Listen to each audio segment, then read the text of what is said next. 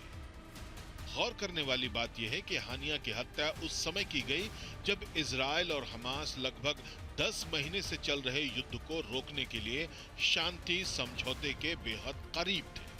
इस शांति वार्ता को सफल बनाने के लिए मिस्र, कतर और अमेरिका महीनों से मशक्कत कर रहे थे और हानिया इजराइल से होने वाले इस संभावित शांति समझौते में प्रमुख कड़ी के जैसा था।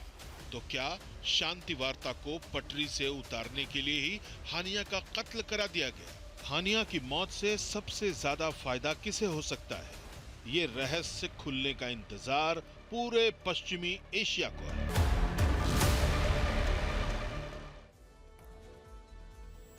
हानिया की हत्या से एक बात साफ है, इजराइल और हमास के बीच अब शांति समझौता बहुत मुश्किल है। उल्टे हानिया की मौत के बाद पश्चिमी एशिया में महायुद्ध छिड़ने का खतरा और ज्यादा बढ़ गया है। ईरानी संसद के एक प्रवक्ता ने बयान दिया है कि हानिया के खून का एक कतरा भी व्यर्थ नहीं जाएगा। हिजबुल्लाह ने धमकी दी है कि हानिया की शहादत से लड़ाकों का मनोबल और मजबूत होगा। यमन से हूती ने धमकी दी है कि हानिया की हत्या के बाद अब यरूशलेम की संपूर्ण आजादी के लिए ऑल आउट वॉर छिड़ेगा। इजराइल को भी संभावित पलटवार का अंदेशा है, इसीलिए पूरे इजराइल में हाई अलर्ट घोषित किया गया है। इजराइल की सैन्य सुरक्षा पर इमरजेंसी बैठकों का दौर जारी है। इजरायली मिलिट्री हेडक्वार्टर में खुद प्रधानमंत्री नेतन्याहू ने ऐसी ही एक बैठक की अध्यक्षता की है। आईडीएफ हेडक्वार्टर के वॉर रूम में पहुंचकर आगे की रणनीति बनाने के लिए सेना को दिशा निर्देश जारी किए हैं। अमेरिकी रक्षा मंत्री लॉयड ऑस्टिन ने ईरान के समर्थित गुटों को इजराइल से दूर रहने की चेतावनी भी दी है। उन्होंने बयान जारी करके कहा है कि अगर इजराइल पर हमला हुआ तो अमेरिका तेल अवीव की सुरक्षा के लिए हर संभव कदम उठाएगा। अमेरिका इस जंग में अगर सीधे शामिल हुआ तो जाहिर है कि फिर युद्ध का दायरा बढ़ेगा और हानिया की हत्या की निंदा करने वाले रूस और चीन भी इस महायुद्ध के प्रमुख खिलाड़ी फिर बन सकते हैं। अब आपको दूसरे सवाल का जवाब देते हैं। अगर इजराइल ने ही तेहरान में घुसकर हमास चीफ हानिया की हत्या की है तो आपके लिए उसकी मारक रेंज देखना जरूरी है। 24 घंटे के भीतर इजराइल ने अपनी फायर पावर दिखाते हुए 3 बड़े हमलों से दुश्मनों को बारूदी जवाब दिया है। इजरायली एयरफोर्स ने मंगलवार को लेबनान की राजधानी बेरूत पर बमबारी की। ये वीडियो बेरूत में इजरायली एयरफोर्स की उसी बमबारी का है। इस हमले में हिजबुल्लाह का नंबर 2 शीर्ष सैन्य कमांडर फाउद शुकर मारा गया। शुकर को हज मोहसिन के नाम से भी जाना जाता था। 27 जुलाई को इजराइल के गोलन हाइट्स में फुटबॉल स्टेडियम पर जो रॉकेट हमला हुआ था, इजराइल ने उसके लिए शुकर को ही जिम्मेदार ठहराया था। फलक 1 रॉकेट से किए गए हमले में 12 बच्चों की जान गई थी। हालांकि हिजबुल्लाह ने हमले में अपनी भूमिका से इनकार किया था, लेकिन इजराइल ने हिजबुल्लाह को बदला लेने की धमकी दी थी। फाउद शुकर हिजबुल्लाह चीफ नसरल्लाह का राइट हैंड भी माना जाता था। हमलों और ऑपरेशन की योजना बनाने और निर्देशित करने में नसरल्लाह को सलाह देता था। फाउद शुकर को 2019 में अमेरिका ने इंटरनेशनल टेररिस्ट घोषित किया था। उसके बारे में जानकारी देने पर करीब 42 करोड़ का इनाम भी रखा गया था। अब आपको इजराइल की त्रिकोण मारक विधि दिखाते हैं। 24 घंटे के भीतर इजराइल ने कैसे 3 दिशाओं से अपने दुश्मनों को बारूदी झटका दिया है, दुश्मनों का काम तमाम किया है। आइए इसके बारे में जानकारी देते हैं। कैसे 3 दिशाओं से हमला किया गया। 27 जुलाई को गोलन हाइट्स पर हमला हुआ तो इजरायली आर्मी ने किस तरह से तेल अवीव से हमला किया है सीधे हिजबुल्लाह पर और हिजबुल्लाह के एक कमांडर को मार गिराया है। तो 3 दिशाओं में किस तरह से हमला किया गया ये वो आपको हम दिखाते हैं। इसके बाद हूती से भी बदला लिया है और ईरान पर भी हमला किया है। तो देखिए क्या हुआ है। दरअसल गोलन हाइट्स पर हमला हुआ तो इजरायली आर्मी ने तेल अवीव से 425 किलोमीटर दूर लेबनान की राजधानी बेरूत को दहला दिया। हमले के लिए हिजबुल्लाह को जिम्मेदार मानकर उसके कमांडर को ढेर कर दिया। 24 घंटे के भीतर ही आईडीएफ ने तेल अवीव से 1900 किलोमीटर दूर तेहरान में अंदर घुसकर हमास चीफ हानिया का काम तमाम किया। 24 घंटों के दौरान ही इजराइल ने तीसरा ऑपरेशन तेल अवीव से 2300 किलोमीटर दूर यमन की राजधानी सना में अंजाम दिया, जहां हूतियों के ठिकानों पर बम बरसाए गए। इस अटैक में हूती के कब्जे वाला हुदैदा बंदरगाह भी बर्बाद हो गया और करीब $20 मिलियन का नुकसान हुआ। हूती विद्रोहियों ने 29 जुलाई को तेल अवीव पर घातक ड्रोन अटैक किया था। ये उसी का प्रतिशोध था। हमने आपके लिए 29 जुलाई वाले हूती के अटैक का वीडियो रील तैयार की है ताकि आपको ये अंदाजा हो सके कि इजराइल को जो छेड़ता है वो उसे छोड़ता नहीं है।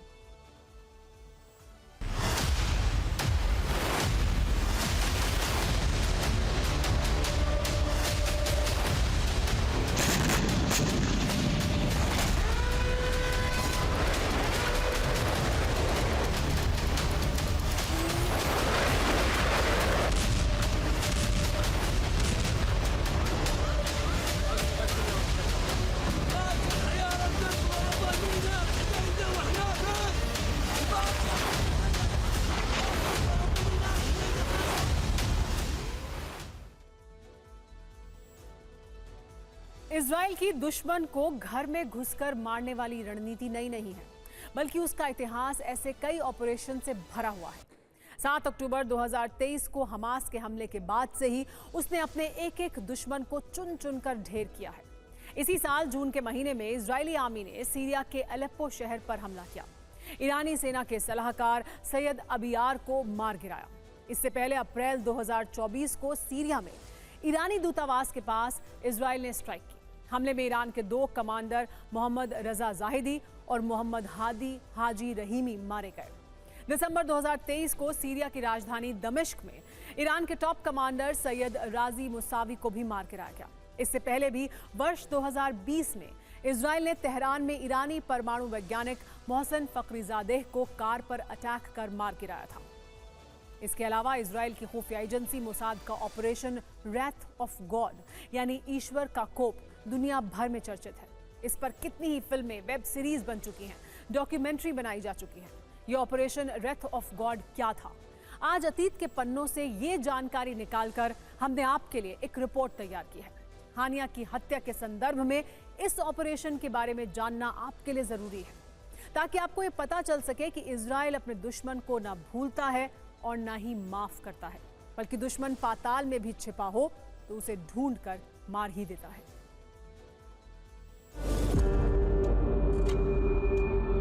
वर्ष 1972 में जर्मनी के म्यूनिक में ओलंपिक खेलों का आयोजन किया गया था। इजरायली एथलीट्स गेम्स में शामिल होने यहां पहुंचे थे। 5 सितंबर की सुबह आतंकी संगठन ब्लैक सितंबर और फिलिस्तीन लिबरेशन के आतंकवादी ओलंपिक विलेज में घुस आए। इजरायली एथलीट्स को फ्लैट में बंधक बना लिया। हमलावरों ने 2 एथलीट्स को मार डाला और 9 इजरायलियों को बंधक बना लिया। इन लोगों की मांग थी कि इजरायली खिलाड़ियों को छोड़ने के एवज में 200 फिलिस्तीनी कैदियों को रिहा किया जाए। इजरायल ने इन्हें कैद में रखा था। हमलावर बंधकों को शहर के एक एयरपोर्ट पर ले गए। वहां जर्मन सुरक्षा बलों ने उन्हें छुड़ाने की कोशिश की, लेकिन प्लान नाकाम हो गया। इसके बाद फिलिस्तीनी आतंकियों ने सभी इजरायली बंधकों को मार डाला। जर्मन सुरक्षा बलों के ऑपरेशन में 8 में से 5 बंदूकधारी मारे गए। 3 को पुलिस ने पकड़ लिया।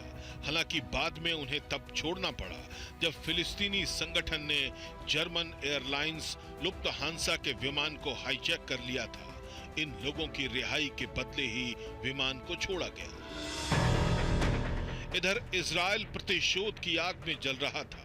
तत्कालीन इजरायली प्रधानमंत्री गोल्डा मेयर ने देश की संसद में आतंकवाद के खिलाफ युद्ध का ऐलान किया। इस हमले के लिए लोगों की पहचान के लिए एक गुप्त कमेटी बनी। इजरायल की खुफिया एजेंसियों में से एक मोसाद को इन लोगों की हत्या करने की जिम्मेदारी दी गई।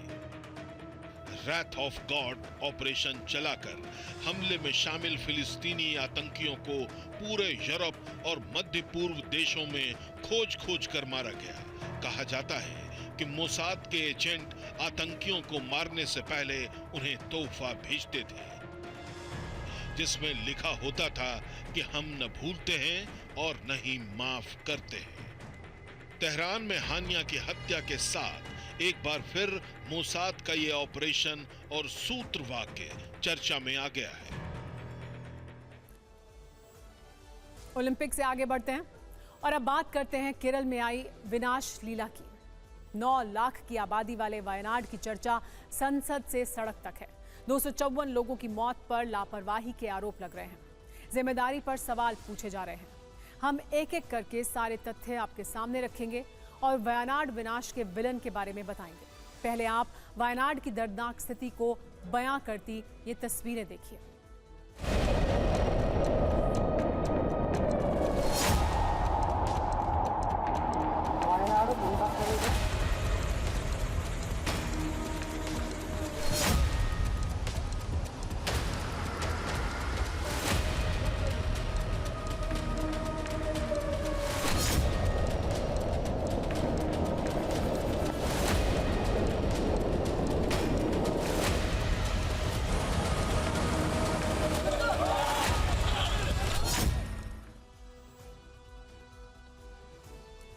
वाकई ये तस्वीरें भयानक हैं। इनकी तुलना केदारनाथ राजसी से की जा रही है। विनाश की इन तस्वीरों से पॉलिटिकल पारा भी चढ़ रहा है। केरल में आई आफत की गूंज आज वायनाड से 2300 किलोमीटर दूर दिल्ली में सुनाई पड़ी। राज्यसभा में शोर थम नहीं रहा था तो गृह मंत्री अमित शाह ने मोर्चा संभाला। उन्होंने तारीखों के साथ कुछ तथ्य सामने रखे। अमित शाह ने ये जानकारी दी कि केरल सरकार को 4 दिन में 4 वार्निंग दी गई थी। पहली वार्निंग 23 जुलाई को, उसके बाद 24 जुलाई को, तीसरी वार्निंग 25 जुलाई और फिर चौथी वार्निंग 26 जुलाई को दी गई। चेतावनी में ये भी आशंका जताई गई कि वायनाड में 20 सेंटीमीटर तक बारिश और लैंडस्लाइड की आशंका है। लोगों की मौत हो सकती है। इसीलिए एनडीआरएफ की 9 टीमों को विमान से रवाना भी किया गया। लेकिन ऐसा लगता है कि इसके बावजूद केरल में कोई इंतजाम नहीं किया गया। वायनाड को विनाश के लिए छोड़ दिया गया। 29 जुलाई की रात वही हुआ जिसका डर था, जिसका अलर्ट भेजा गया था। तब शायद कुछ कर लेते तो लोगों की जान बच जाती। अमित शाह ने राज्यसभा में केरल की सरकार पर ओडिशा और गुजरात का उदाहरण देते हुए कुछ सवाल भी उठाए हैं।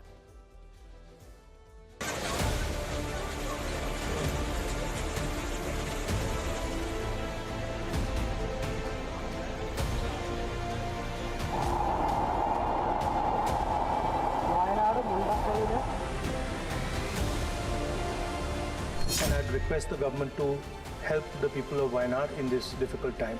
I think this is the second time this tragedy has taken place. This took place 5 years ago, and it is quite clear that this area has an ecological issue. So this should be looked into, and whatever high-tech solution can be brought forward, that would be good.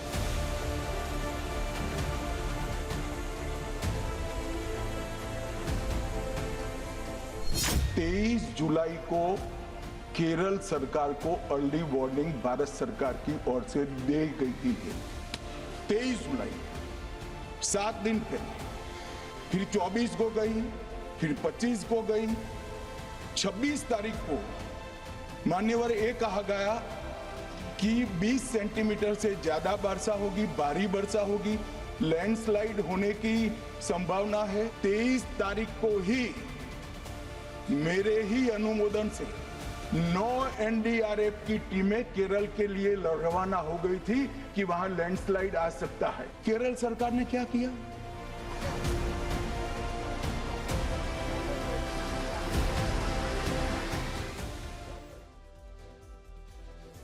गृह मंत्री अमित शाह ने आज संसद को यह भी जानकारी दी कि देश में कितनी तरह की मौसमी घटनाओं के पूर्वानुमान की व्यवस्था है।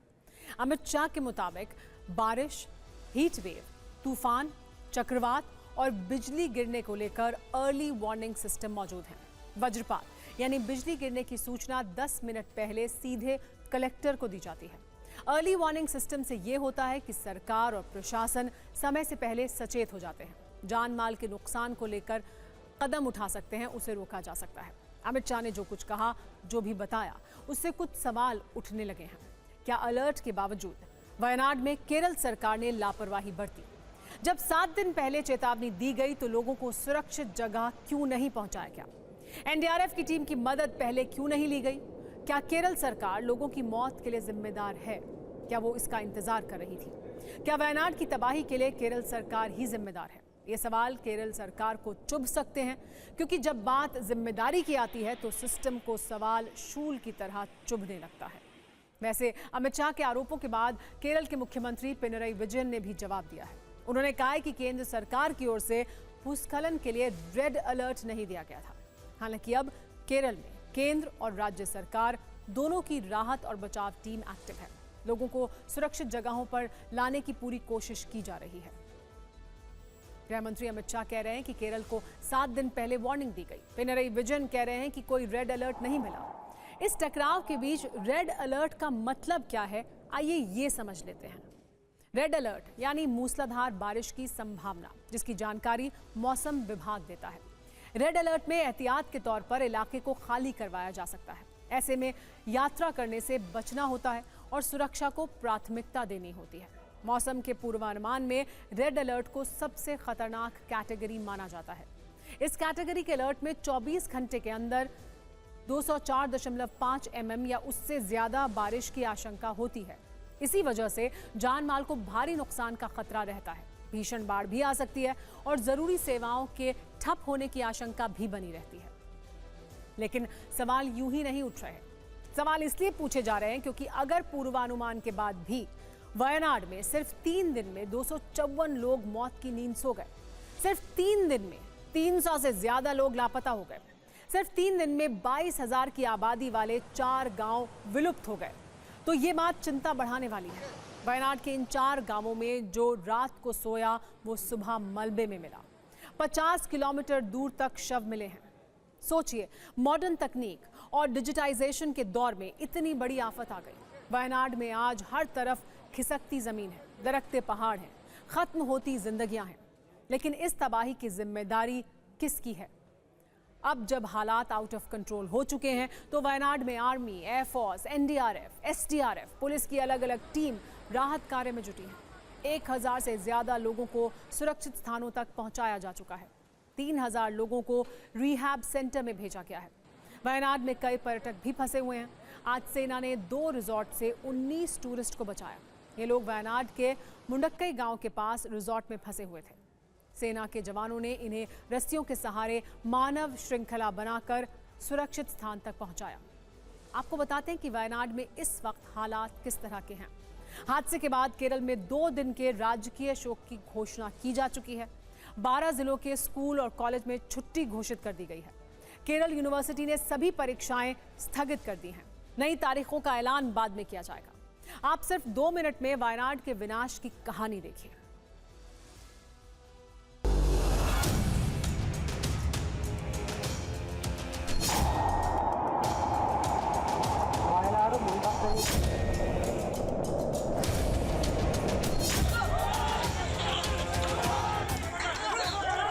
ये हमारी टीम्स अंदर हैं, वहाँ से उनको जो जिंदा है उनको फर्स्ट एड दी जा रही है और इमीडिएटली उनको इवैक्यूएट किया जा रहा है।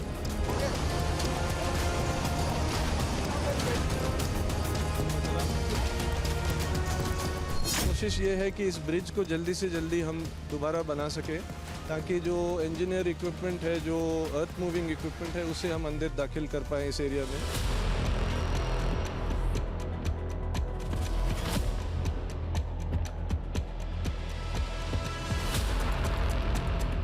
सारे घर, टेम्पल, मस्जिद वगैरह सब कुछ उसमें चल गया है और इतना हादसा हुआ है उसे हमको भी कोई आइडिया नहीं मिलता है। बाप को बेटा को नहीं मिलता है, बेटा को बाप को नहीं मिलता है, सब आपस में तलाश कर रहा है।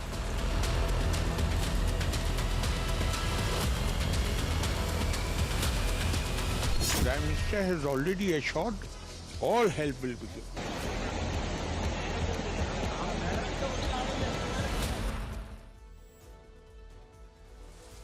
वायनाड में लैंडस्लाइड से तबाही मची तो लखनऊ में आज मूसलाधार बारिश से नई आफत खड़ी हो गई। यूपी विधानसभा के मॉनसून सत्र में मॉनसून की इतनी बारिश हुई कि विधानसभा के अंदर और बाहर दोनों जगहों पर पानी का कब्जा हो गया। उत्तर प्रदेश की राजधानी लखनऊ में आज सुबह से मूसलाधार बारिश हो रही है। बारिश इतनी तेज हुई कि विधानसभा परिसर में भी पानी घुस गया। हजरतगंज की सड़कों पर कई गाड़ियां डूब गईं। तेज हवाओं के साथ हुई मूसलाधार बारिश ने यूपी विधानसभा में इंतजामों के सारे बैरियर तोड़ दिए और पानी परिसर के अंदर पहुंच गया। विधानसभा के ग्राउंड फ्लोर के कमरों में पानी भर गया। फर्श पर रखा सामान भी बारिश के पानी में भीग गया। यूपी विधानसभा के मौजूदा सत्र का नाम मॉनसून सत्र ही है और मॉनसून की बारिश ने सरकार को यह समझा दिया कि बारिश कितनी ज्यादा होती है और इंतजाम कितने कम होते हैं। विधानसभा के अंदर के कई वीडियो वायरल हो रहे हैं जिनमें विधानसभा परिसर में चारों तरफ पानी ही पानी है और कुछ लोग वाइपर से पानी को निकालने की कोशिश कर रहे हैं।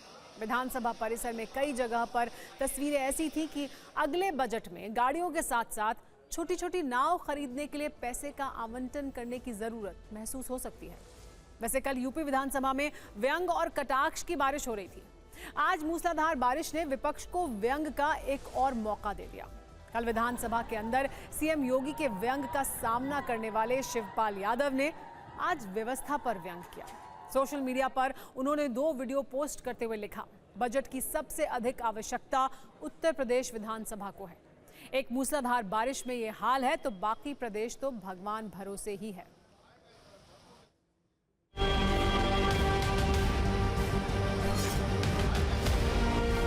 कुछ घंटों की बारिश और उसके बाद विधानसभा के बेसमेंट का ये हालत है कि ये देखिए पूरा जो बेसमेंट का इलाका है पानी से भरा हुआ। भैया क्या हाल है यहाँ पे? बहुत पानी था क्या? पानी बहुत बढ़ा है। कितनी देर से निकाल रहे हैं? 1 घंटा से। 1 घंटा से निकाल रहे हैं। और अभी क्या हाल है? अरे अभी निकाला जा रहा पानी। तो ये हाल है यहाँ पर। देखिए बेसमेंट का इलाका आपको दिखाते हैं जो पूरा पानी से भरा हुआ है। सामने में ये पानी निकाला जा रहा है। यहाँ पर लोग आए हैं जो है काम से जो है। फिर ये अरे पानी पूरा भरा हो, जब विधानसभा में ये हाल है तो समझिए तो और क्या क्या। तो कह रहे हैं कि विधानसभा में अगर ये हाल है तो आगे का देखिए। और केंद्रीय साइक्लो स्टाइल प्रभाग का हाल देखिए। यहाँ लोग कर्मचारी थे, बैठते थे और अब जब जा रहे हैं तो छोटा सा एक मिनी तालाब कह सकते हैं, यहाँ पर कर्मचारी लगे लोग बैठे हुए थे। और फिर धीरे धीरे जैसे जैसे मूसलाधार बारिश होती रही पूरे इलाके में पानी भर गया। ये स्थिति है, यहाँ पर कोई व्यवस्था नहीं है। यहाँ ये देखिए चैम्बर बना हुआ है, चैम्बर ब्लॉक हो गया है, चैम्बर डाउन है और रोड ऊंचा है।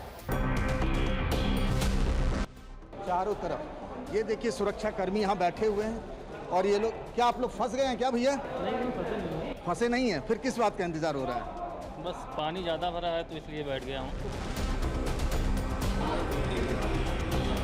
और यहाँ भी पानी ही पानी, जिधर भी जाएंगे पानी निकालने का काम हो रहा है। क्या हुआ, कितने देर से निकाल रहे हैं पानी? अरे निकाल है सर, थोड़ी देर हो गई। अच्छा, तो ये देखिए पानी निकाला जा रहा है हर कमरे से। गेट नंबर 7 पे हैं और देखिए एक विधायक जी यहाँ पे मौजूद हैं। ये गाड़ियाँ हैं पानी में फंसी हुई है। अब उन्होंने जो अपने चप्पल पहने हुए, उनको जगह चाहिए जहाँ गाड़ी का गेट खुल जाए तो बिना जूते खोले हुए वो बैठ जाए। क्या दिक्कत हो रही है भाई साहब? पानी नहीं दिख रहा है। पानी तो कैसे गाड़ी में जाएंगे फिर? गाड़ी खड़ी है, अभी बना रहे हैं। भारी बारिश और जलभराव के बीच लखनऊ में एक ऐसी घटना भी हुई जिसने तहजीब के शहर को शर्मिंदा कर दिया। लखनऊ के गोमती नगर में बाइक पर जा रही एक महिला के साथ अभद्रता का वीडियो सामने आया है और ये वीडियो सवाल उठाता है कि आखिर हम किस समाज में जी रहे हैं। आज लखनऊ में भीषण बारिश हुई और जगह जगह पानी भर गया। इस दौरान मोटरसाइकिल पर एक युवक के साथ जा रही महिला के साथ कुछ दबंगों ने और असामाजिक तत्वों ने बेहद बुरा सलूक किया। ये लोग वहां से गुजर रहे कई लोगों को टारगेट कर रहे थे। इसी दौरान जब एक महिला एक युवक के साथ बाइक से जा रही थी तब इनमें से कुछ लोगों ने बाइक की तरफ पानी फेंकना शुरू कर दिया। सड़क पर पानी भरा हुआ था और ये पानी बाइक पर फेंका जा रहा था। इसी दौरान बाइक गिर गई और फिर कुछ लोगों ने महिला के साथ बदसलूकी की। इन दबंगों की एक करतूत कैमरे में रिकॉर्ड हो गई और अब ये वीडियो चर्चा का विषय बना हुआ है। लोग सवाल उठा रहे हैं कि आखिर किसी भी सभ्य समाज में ऐसी हरकतें कैसे हो सकती हैं? क्या इन लोगों को कानून का डर नहीं है? लखनऊ वो शहर है जिसकी तहजीब के किस्से पूरे भारत में सुनाए जाते हैं। आखिर वहाँ ऐसी घटना कैसे हो सकती है? लखनऊ और वहाँ की तहजीब वाली संस्कृति से प्यार करने वाले लोगों को ये वीडियो चुभ रहा है। केरल के दलदल से अलग एक ऐसे मुद्दे की बात करते हैं जो हम सब से जुड़ा हुआ है। आम आदमी भी इसका जिक्र करता है और विपक्ष के नेता भी सवाल उठाते हैं। हाँ, ये जरूर है कि सरकार में बैठे नेता या मंत्री बोलने की हिम्मत नहीं दिखा पाते हैं, लेकिन ये साहस केंद्रीय सड़क और परिवहन मंत्री नितिन गडकरी ने दिखाया है। उन्होंने अपनी सरकार को आईना दिखाते हुए वित्त मंत्री से जनता को टैक्स में रियायत देने की मांग कर डाली है। गडकरी ने बाकायदा वित्त मंत्री निर्मला सीतारमण को चिट्ठी लिखी है। इस पत्र में उन्होंने लाइफ और हेल्थ इंश्योरेंस के प्रीमियम पर लगाए गए 18% जीएसटी को खत्म करने की मांग की है। 28 जुलाई के इस पत्र में उन्होंने लिखा है कि प्रीमियम पर टैक्स लगाना जीवन की अनिश्चितताओं पर टैक्स लगाने के बराबर है। ये टैक्स बीमा क्षेत्र के विकास में बाधा डालता है। गडकरी ने वित्त मंत्री से अनुरोध भी किया है कि इस प्रीमियम से जीएसटी हटाने के सुझाव को वो प्राथमिकता दें और इस पर विचार किया जाए, क्योंकि ये वरिष्ठ नागरिकों के लिए एक बहुत बड़ा बोझ है। नितिन गडकरी नागपुर से सांसद हैं। नागपुर मंडल जीवन बीमा निगम कर्मचारी संघ ने उन्हें एक ज्ञापन सौंपा था। इसी ज्ञापन की प्रतिक्रिया में उन्होंने वित्त मंत्री को ये अहम चिट्ठी लिखी है।